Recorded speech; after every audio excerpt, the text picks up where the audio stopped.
Chapter 31. The harsh wind howls in the night as the ghastly ship pushes onward. Isamu leans his head out from the railing of the ship in hopes of seeing through the ship's fog. However, something more haunting greets him. A song. The wind whistles past his eyes, singing a quiet, mournful melody. He focuses on the words, which seem to mumble a name. "We are here," the captain interrupted as he stepped onto the deck, scaring Isamu away from the rails with a swallowed gasp. "Her village isn't far from here, just atop the cliffside." As if he uttered the magic words, the island he spoke of closes in. To the left is a flat coastland that the ship sails for, and to the right it proceeds to rise. The nearby land is covered in tall grass that blows in the weeping wind. The fog is too thick to see past the base of the land, making the travel up appear mystical, like a journey to a legendary wise men's temple. The ship docks, and the gangway slams onto the plentiful grass. The captain says nothing, flicking his head up. Isamu leads with the others quickly following, along with Aziza. Both are cautious of their surroundings, relying on their eyes as the blistering winds blow into their face, deafening them. Fedir, on the other hand, has his eyes set on the mysterious land above the fog. However, unlike that of the ship, the way forward is more of a gray, moist mist, like walking through a waterfall made of clouds that taste of the sea. Why would a village be placed out here? This place is near none of the major cities. How are supplies supposed to reach within a fair amount of time? What if danger struck? Fedir asked, smacking his lips, practically drinking the air. Perhaps for the land's soil or natural resources? Such valuable materials or assets alone make the settlement worth it, Simon answered, his relaxed tone revealing his joy of leaving the ship. Well, we can just ask when we get up there, Isamu added. Hopefully this wind doesn't make us lose balance on the way up. Would hate to barrel down. Strange coming from you, Fedir teased. Rolling downhill through mud was one of your favorite things to do. Then what do you say we try? Imagine the speed we would gain. It would sure beat anything back in Aliahan. Absolutely not. Only the goddess knows what lies waiting for us in the fog. Now you see my point. 1 for me, 0 for you. You guys coming or what? Aziza shouted from the slope, waving at them with a playful smile while Simon stood beside her. They look at each other. I'm starting to think she is more crazy than you, Fedir said. That's where you're wrong. She was always crazier than me. I heard that. The wind picks up and the gale sings louder. Fedir can hear the voice clearly. It is feminine and peaceful, yet haunting, vibrating through the sky, constantly changing pitch as if being sung through a tunnel. He feels a sense of sorrow caressing his skin. He closes his eyes to focus in. She is hurt, lost. She is watching us, he speculated, cautious of the swarming sentient mist. They cover their faces as the air blows dirt and dust their way with one arm, using the other to shield themselves from the cold. Isamu again takes the lead, with the others behind his large body, and hopes to stay hidden from the harsh gust. The slope ends, and Isamu stops. They all step past him, left in complete shock, looking upon the village they were told of. All of the buildings are destroyed, leaving only the foundation as proof of their existence. No animals nor monsters, not a single soul remains, the only living thing being the overgrown plant life. Fedir steps forward to examine what is left of the houses. Some of what is still there are dirt-covered beds or wooden chests with standard farming equipment. What happened to this place? Isamu muttered, holding up a ruined children's doll. Fedir sweeps the dust off a wood dresser. There is no evidence of a fire. Could it have really been the wind? I doubt it was just abandonment. That is the only logical solution. Makes no sense for someone to leave this behind.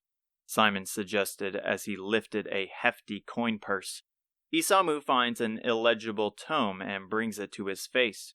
The cover is encrusted with material from the earth and glued together like a strong adhesive. He scratches at the center of the thick book in hopes of uncovering its title, only to see a small hollowed-out heart. He gazes upon it for only a moment before sifting through his pockets. Out he pulls the shimmering locket and slides it in. Fedir steps over, curious of his findings, and watches him. With a simple press of a finger, it fits perfectly, forcing the book open. He smiles at his genius as the book tears open, but is rewarded with worn pages that cannot be deciphered. Only the last page remains intact, reading, "May we meet again in a new life." Fedir looks up from the text. A figure awaits him in the mist. His breath leaves him. His eyes shift. A woman meets his gaze. Her eyes are hollow, her long hair damp with a salty scent. Her cracked lips move slightly. She mutters a name. She withdraws into the mist, completely disappearing. The voice grows louder like a rhythm. "Did you guys hear that?" Fedir announced, pulling forth his staff. He kept his eyes on the mist, and it's just as he thought. They are closing in. They stop shuffling through items and listen, weapon in hand, awaiting an ambush, only to be greeted by a voice, clear like pristine water. "Eric!" Together they close in, back to back, looking out for the voice. "Who's there?" Isamu shouted, swiping his golden claw that shines across the air. "Eric!" They freeze. The voice is close. No other person is near. The wind suddenly stops. She is close. Fedir spins around from the group, her blacked out eyes inches from his. "Eric!" she whispered. The gale shoots forth like an endless volley of arrows. They struggle as their feet slip, slowly being pushed back. Isamu stabs his claw into the ground, holding firm in place and grabbing Fedir with the other hand. Aziza flies back with Simon jumping in her path to catch her. He falls back, but quickly recovers with enough time to implant his sword into the ground as a hold. Again she is gone, but the wind speeds up once more from where she once stood, slicing and whipping past the air like a hot blade through butter. The violent cold has them weak, and their weapons struggle to stay put. The others panic as they hear her screams. "Eric! Why have you abandoned me, Eric?" "Who is Eric?" Isamu shouted, though his voice cannot pierce through. "What do you want?" "It is I you seek, Olivia." A powerful, rugged voice screams through the storm. The wind lessens like a heeding call. "Eric!" The abhorrent cry shrieks. "I wish to talk, Olivia. I am through with running away." Over the ledge, Fedir gestures with his hand. It's the captain. The captain stands atop his cabin, arms open wide. His feet are placed firmly onto the structure like a statue, yet his garb blows with violence. From the gray mist, the sinister set of dead eyes with a jagged mouth form, looking at him. However, they are different from what Fedir has seen. Her features are enormous, with the mouth big enough to consume the ghost ship in one bite, and eyes no larger than him. Even with the ghastly mist charging forward, he remains firm and proud. "I knew my death was drawing near that day, yet I stayed, and it is true I carry no regret. However, if I knew you would fall victim to the same curse, I never would have allowed such a sacrificial act to commence. I know the terrible truth that befell you. I know the story behind your grief and what you have done to your home, and I still did nothing to ease your pain, your burden. To my men, I was a brave hero, but to the woman I love, I was a cowardly boy." He raises his hand to the sky, branding the pearl ring on his finger.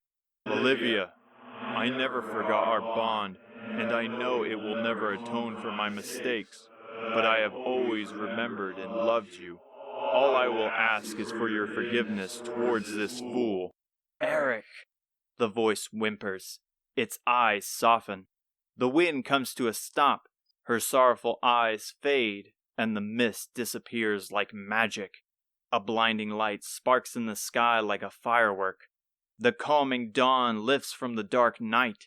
From the clouds with a beam of holy light, a beautiful young woman in a pink sparkling dress with long brunette hair descends. Her pure face and bright smile shine with a warm radiance. Eric, my love, she called with an angelic voice. When I learned of your death, I was broken. I begged for the goddess to bring you back to me, and with all hope lost, I threw myself into darkness. But even with a blackened heart, a light was still awaiting for your return, and I'm glad you have come back to rekindle the passionate fire I still have for you. She reaches out a gentle hand. Welcome home.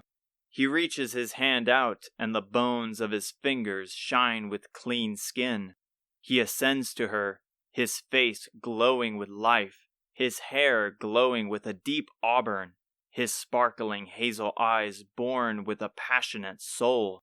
He reaches his hand into hers, together, bringing their pearl rings. Tears well in his eyes. His words struggle to leave his lips as he shakes. I promise to never leave your side again. Then shall we head off? A new life awaits us. We shall, he answered, curling his hand into hers. A warm white light absorbs them, and they disappear with joyous smiles on their faces. As they fade with the light bringing them to the heavens, they look over the edge of the cliffside to find a shrine sitting alone on a small island. Slowly drifting, there is the ghost ship, which is no longer covered in a fog or brandishing any damages, nor is the skeleton crew aboard, simply returned back to its glorious form. Aziza has her black gloves covering her face as she sniffles. Simon is by her side, clearing his throat, turning his head to the ocean, and the other two stare up at the blue welcoming sky. What are your thoughts, Isamu? Still believe a goddess doesn't exist? He snickers and he tilts his head. Instead of gawking, you should probably be more concerned about our ride. But I will say, it was a beauty to behold. The stairs delve deeper into the dungeon, with Fedir casting a gentle blaze as a beacon. Their footsteps echo against the thick stone walls. The path forward is a thin hallway with unlit sconces plastered along the walls, unsteady and ready to crash at any moment. That might be it, Fedir calls out, pressing his hand out. He senses nothing present in these chambers. Nothing calls to him like the hillside village. What they walk through has been completely forgotten. At the end is a small cell with rusted iron bars. Fedir reaches his palm and touches it. A creak emits from the brittle steel, and it plummets to the floor with a loud crash. Fedir spins back, frantically scanning his surroundings. Aziza and Isamu remain unfazed. There is nothing here, Aziza comforts with a gentle tone. The other paths are blocked by fallen rock. Meaning, if something were to attack, they would have done it by now, Isamu added, clicking his claw on the stone, feeling the wall's density. Plus, being isolated in the middle of nowhere in itself is a pretty good safety measure for anything that wants to get in. Or out, Aziza chimed. You guys are right, Fedir replied. I just am still jumpy from what we witnessed. A gasp erupts, and they turn to face the sound, Fedir nearly yelping. With his dim light, at the floor of the cell, he finds Simon kneeling down to a body of old bones. His expression is shocked as if the corpse was alive, yet he stares deep where its eyes would be. In the skeleton's torso is a large, dirty bastard sword with green matted scales on its hilt. Simon grabs hold of it and pulls it out from the ribcage. This is it, the mountain cutter. No doubt the man who lies before me is my father. I'm sorry to hear that, Fedir said, stepping close to the body with a solemn prayer. From the details of his decaying bones, he has been here for several years. Once I heard his story, I had a feeling he no longer walked this world. He sighed, looking down and holding the blade to his face. Despite its earthly coat, his reflection can still be found, though deformed. Why did it have to be like this? Aziza places her hand onto his shoulder. We will not let his death go in vain. All of us understand that the people we care about bought us enough time to prepare. Now it's our job to finish it. She's right, Isamu added. It's why we all fight. And we will bring this to an end. I appreciate the sentiment, but I cannot join you.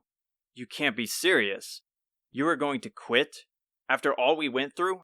I'm not like you guys, he shouted. I don't even compare close to you. Not even a fraction to my father. Despite the anger swelling in his face, he clutches the blade with pride. But you are right. It isn't over yet. What do you plan to do then? Aziza asked. Right now, I wish to grant him a proper burial and mourn. I understand his crimes, but it is unjust for a hero to rot behind a cell. From there, it is just as you said. We prepare. He lifts from his father's body, forcing a smile on his face. I won't be joining you now. However, when the time comes, I will be by your side, strong and ready. If that is what you wish, then we will comply, Aziza answered, wrapping her arms around him. His smile turns genuine.